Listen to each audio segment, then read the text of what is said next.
बिस्मिल्लाहिर्रहमानिर्रहीम। आज का टॉपिक हमारे पास है क्लास 9 से। लास्ट एक वीडियो मैंने अपलोड की थी जिसमें मैंने लिखा था कि एटॉमिक मास से रिलेटेड था। वहाँ पे मैंने एक सवाल आपसे पूछा था। वो सवाल कुछ इस तरह से था कि क्लोरीन की जो एटॉमिक मास है वो 35.5 है।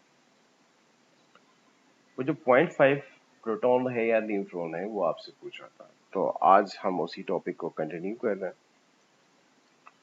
वो टॉपिक ये है कि यार रिलेटिव एटॉमिक मास, रिलेटिव एटॉमिक मास। पहले हमने एक्सप्लेन किया था एटॉमिक मास। अब बात हमारे पास आ रही बेटा रिलेटिव एटॉमिक मास। अब ये क्या वाला है भाई रिलेटिव एटॉमिक मास? इसको हम समझने की कोशिश करते हैं। पहले उससे पहले एक दफा मैं आपको एक नॉर्मल सी डेफिनेशन लिख के बताता हूँ। Average isotopic mass of an element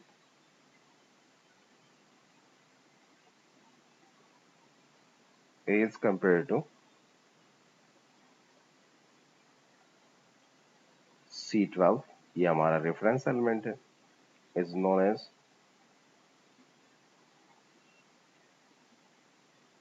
relative atomic मास।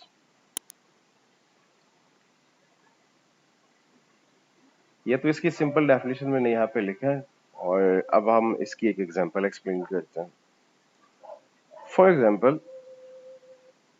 मैं बात कर रहा हूँ क्लोरीन की। जैसे कि मैं आपको बता चुका था कि यार क्लोरीन की एटॉमिक मास जो है वो 35.5 है। तो 0.5 में या पॉइंट्स में जितने भी आपके पास मासेस हैं उनको आप एटॉमिक मास कभी भी नहीं कह सकते। तो उनको आप क्या कहते हैं? रिलेटिव एटॉमिक मास कहा जाता है।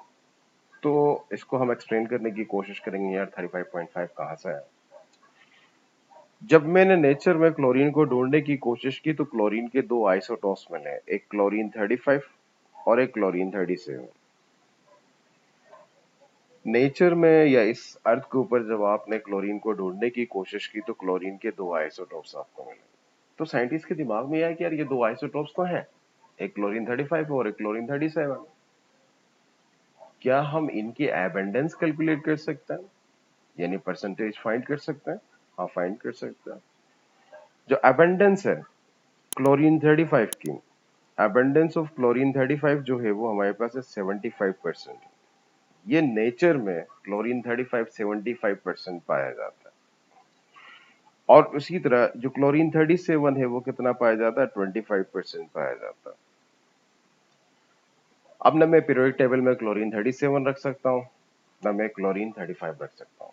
चलो एक बात तो बच्चों के दिमाग में ये आता है कि यार स्टूडेंट्स के दिमाग में मैक्सिमम ये आएगा कि क्लोरीन 35 ही रखना चाहिए क्योंकि इसकी अबंडेंस ज्यादा है।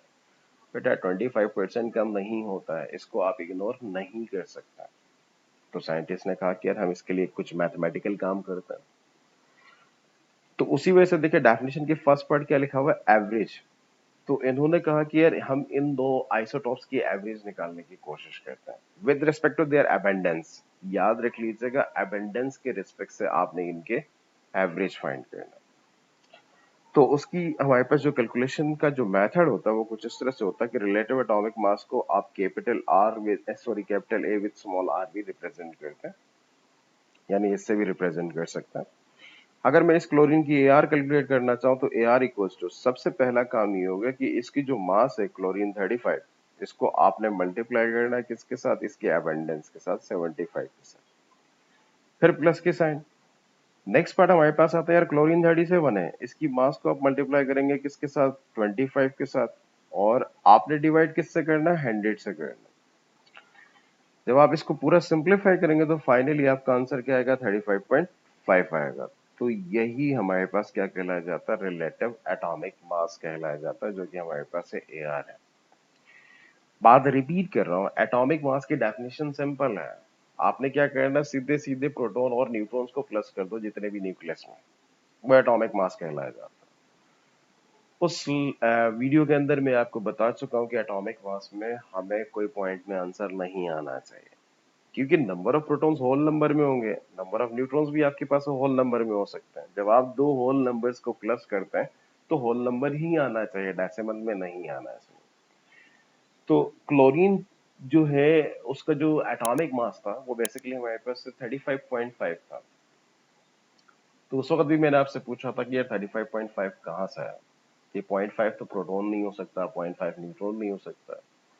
तो क्लोरीन की जो 35.5 है उसको आप आज के बाद एटॉमिक मास आपने नहीं कहना है, उसे आप क्या कहेंगे? रिलेटिव एटॉमिक मास कहना है। इस टॉपिक के अंदर मैंने उसको एक्सप्लेन करने की कोशिश की है। अगर अभी भी आपको कोई कंफ्यूजन हो तो आप बिला झिझक कमेंट में मेंशन कर सकते हैं और आपकी कंफ्यूजन इंशाल्लाह बहुत जल्द रिजॉल्व करने की कोशिश करूंगा। उसके साथ अल्लाह हाफिज।